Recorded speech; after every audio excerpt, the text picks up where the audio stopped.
Assalamualaikum warahmatullahi wabarakatuh. Apa kabarnya anak-anak hari ini? Kembali lagi dengan Pak Iksan. Hari ini kita akan melanjutkan materi pelajaran akidah, yaitu tentang kitab Allah ya. Mari kita buka halaman 39 ya.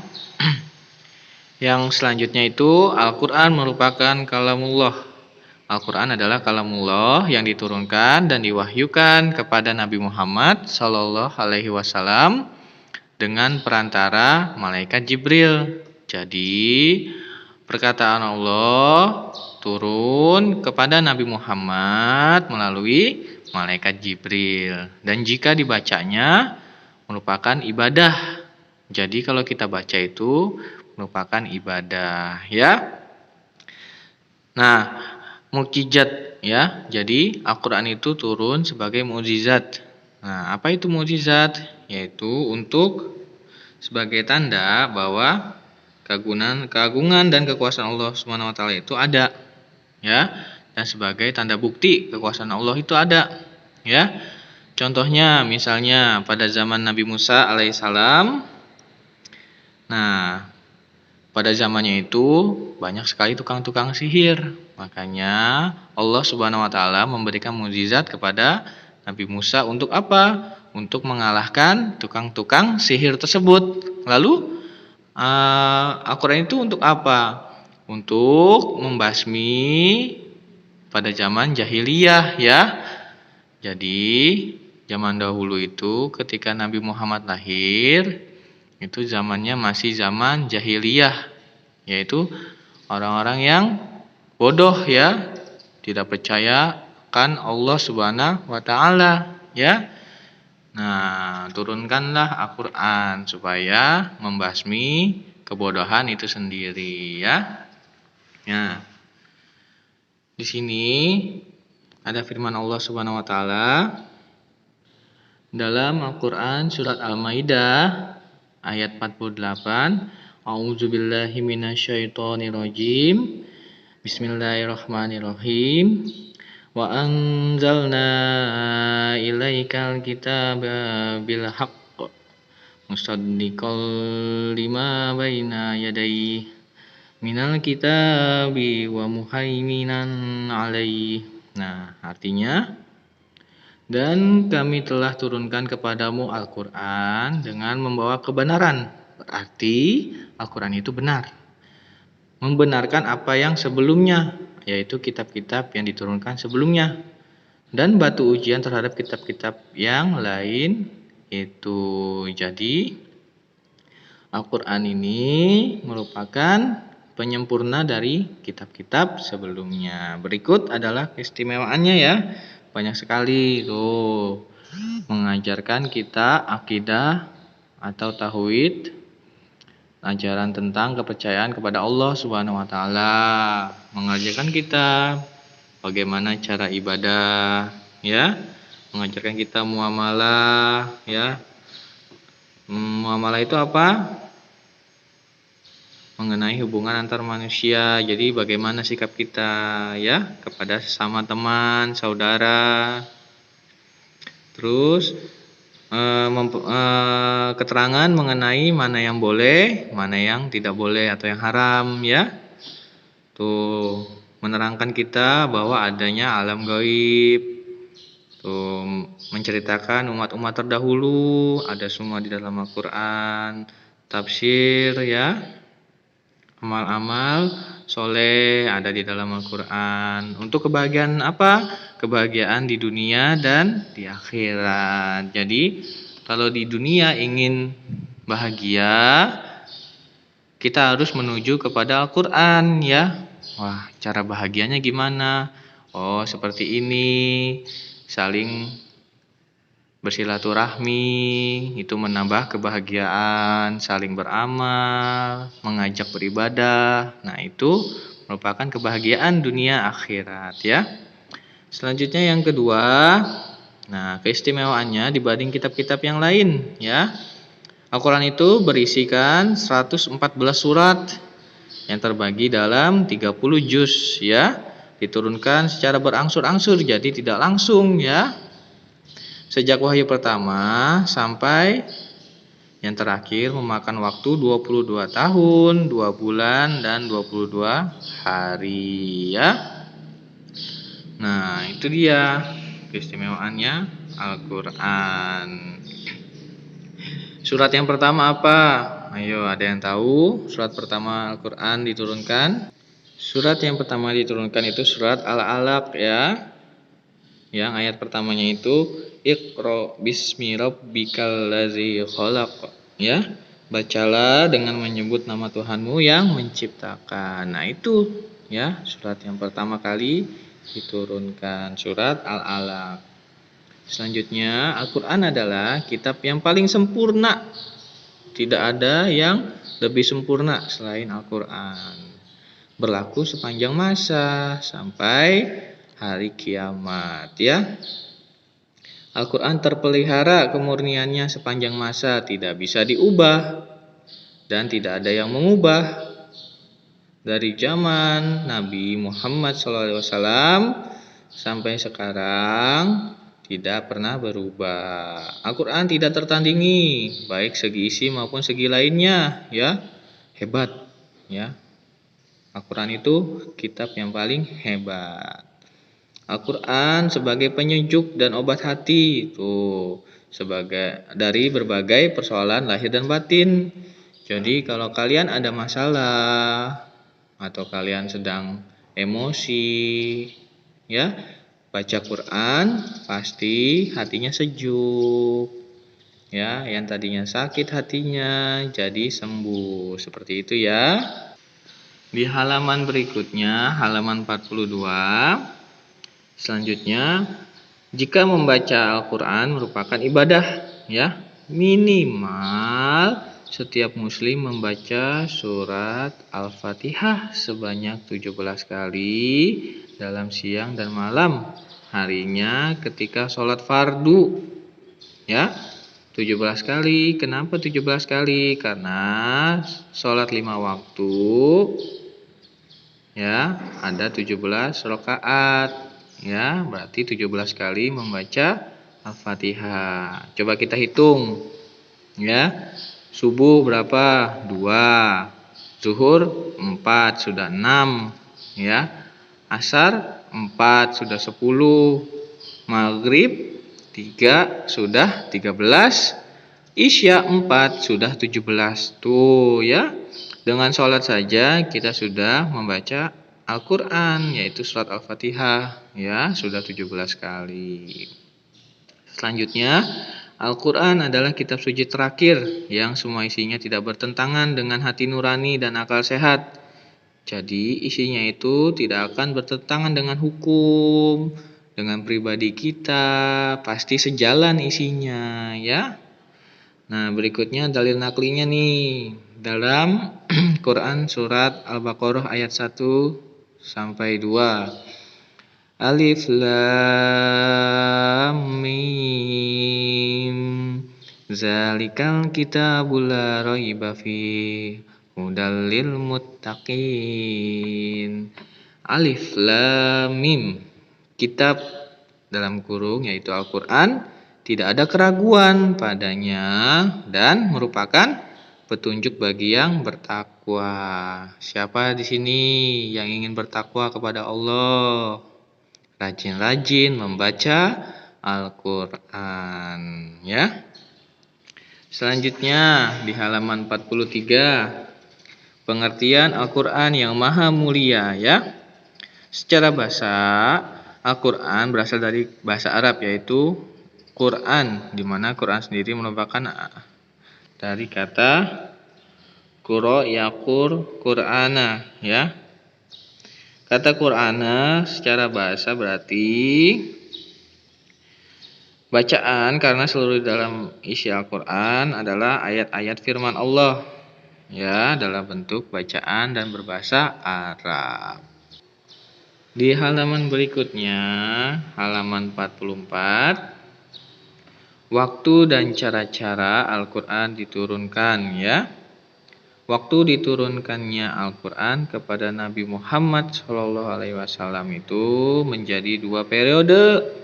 Yang pertama periode Mekah atau yang dikenal dengan ayat-ayat Makkiyah, ya, yaitu ayat-ayat yang diturunkan selama Nabi Muhammad SAW hidup di Mekah sebelum hijrah ke Madinah. Jadi pertama Nabi Muhammad itu tinggal di Mekah, ya.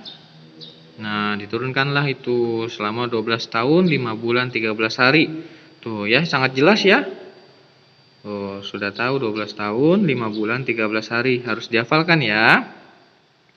Terhitung sejak diturunkannya wahyu yang pertama. Tuh, tanggal 17 Ramadan tahun 41 dari kelahiran Nabi Muhammad SAW. Ya. Bersamaan dengan tanggal 6 Agustus tahun 610 Masehi. Nah, itu kalau kalendernya Masehi, ya. Nah, saat itu beliau berusia 40 tahun, 6 bulan, 8 hari.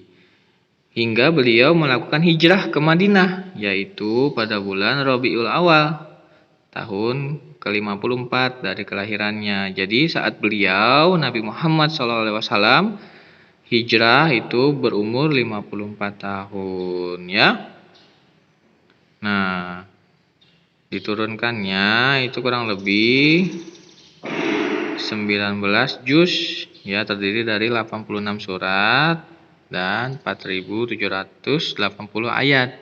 Nah, yang kedua, saat baginda Nabi Muhammad SAW hijrah ke Madinah, ya, maka sebutannya itu ayat-ayat Madaniyah. Nah, itu selama 9 tahun, 9 bulan, 9 hari. Angka yang sangat bagus ya sayang ya. Terhitung dari bulan Rabiul Awal tahun 54 kelahiran Nabi Muhammad SAW, ya. Tuh, pada tanggal 9 Zulhijjah tahun ke-10 Hijriah. Kemudian mari buka halaman 46, ya. Keadaan Nabi Muhammad SAW ketika menerima wahyu, ya.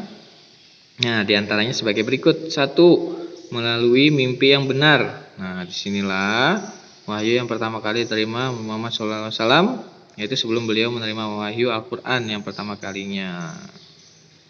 Kemudian malaikat Jibril alaihissalam memasukkan wahyu itu ke dalam hati Nabi Muhammad SAW tanpa memperlihatkan wujud aslinya, ya.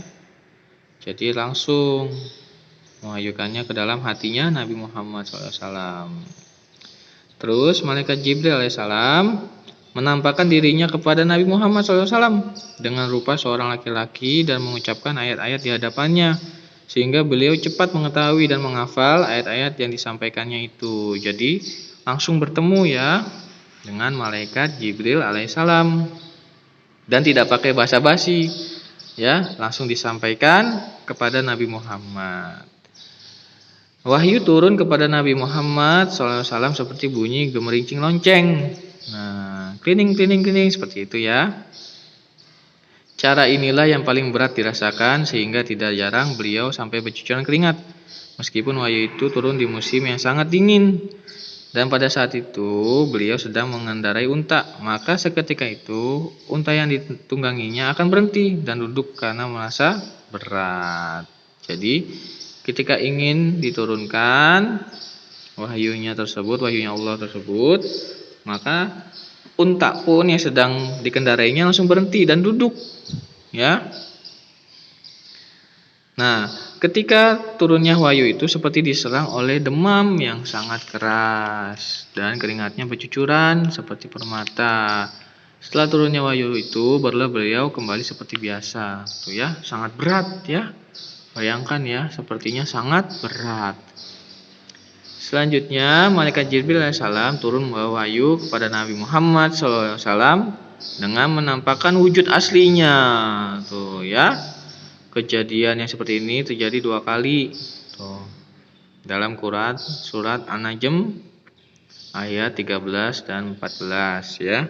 Walaqad ra'ahu najlatan ukhra inda sidratil muntaha. Dan sesungguhnya Muhammad SAW telah melihat malaikat Jibril dalam rupanya yang asli pada waktu yang lain, yaitu di Sidratul Muntaha, ya.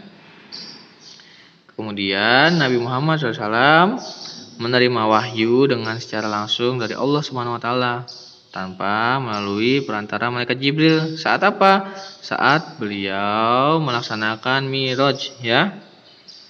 Ya, langsung bertemu Allah Subhanahu Wa Taala. Selanjutnya, sebab-sebab diturunkannya ayat-ayat Al-Quran. Nah, kenapa ya ayat-ayat Al-Quran itu diturunkan ya? Nah, sebabnya sebagai berikut. Sebagai penjawab atau penjelasan suatu permasalahan. Misalnya ada permasalahan tentang berteman. Nah, berteman yang baik itu sebagai bagaimana? Nah, di dalam Al-Quran itu ada ya cara berteman yang baik. Nah, kalau tidak percaya, coba buka Quran surat Al-Baqarah ayat 83 ya. Di sini ya. Nih. Wa qulu linnasi husna wa aqimus sholata wa atuz zakah. Ya. Sini artinya apa? Tuh. Dan bertutur katalah yang baik kepada manusia, laksanakan sholat dan tunaikanlah zakat. Nah, ya. Jadi kalau kita berteman itu harus bertutur kata yang baik, ya, tidak boleh menghinanya. Nah, disitulah kehebatannya Al-Quran ya, sebagai penjawab, penjelas bagaimana kita misalnya berteman ya.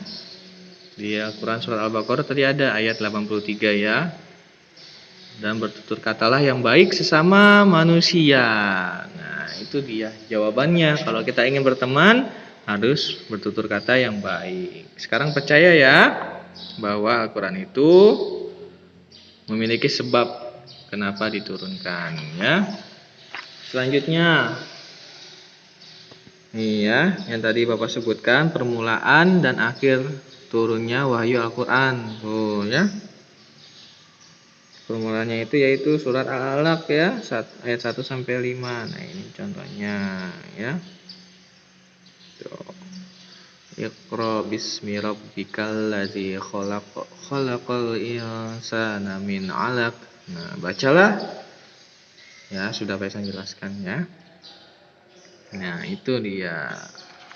Selanjutnya, hikmah Al-Quran diturunkan secara berangsur-angsur. Di halaman 49 ya. Sudah dijelaskan tadi 2 periode ya. Periode awal atau periode pertama saat Rasulullah masih di Mekah. Kemudian periode kedua saat Rasulullah hijrah ke Madinah ya. Nah, tugas untuk kalian yaitu silahkan baca ya. Baca dari K, L ya, terus sampai M yang terakhir ya. Nah, kalian tugasnya yaitu membaca materinya dari poin K, poin L, dan poin M ya, sampai halaman 57 berarti dibaca ya. Nah, tugas untuk minggu ini yaitu membaca dengan sungguh-sungguh ya, supaya kalian paham. Apabila ada yang tidak paham, bisa ditanya ya kepada ayah dan bunda. Pasti ayah dan bunda lebih mengerti ya. Misalnya kenapa seperti ini gitu, kenapa seperti ini gitu ya. Kalau masih belum puas dengan jawaban ayah bunda, baru bisa tanya ke guru-guru bapak ibu kalian ya, guru kalian ya, seperti itu ya. Sekian dari Bapak, kurang lebihnya mohon maaf. Selalu jaga kesehatan, jangan lupa berolahraga. Wassalamualaikum warahmatullahi wabarakatuh.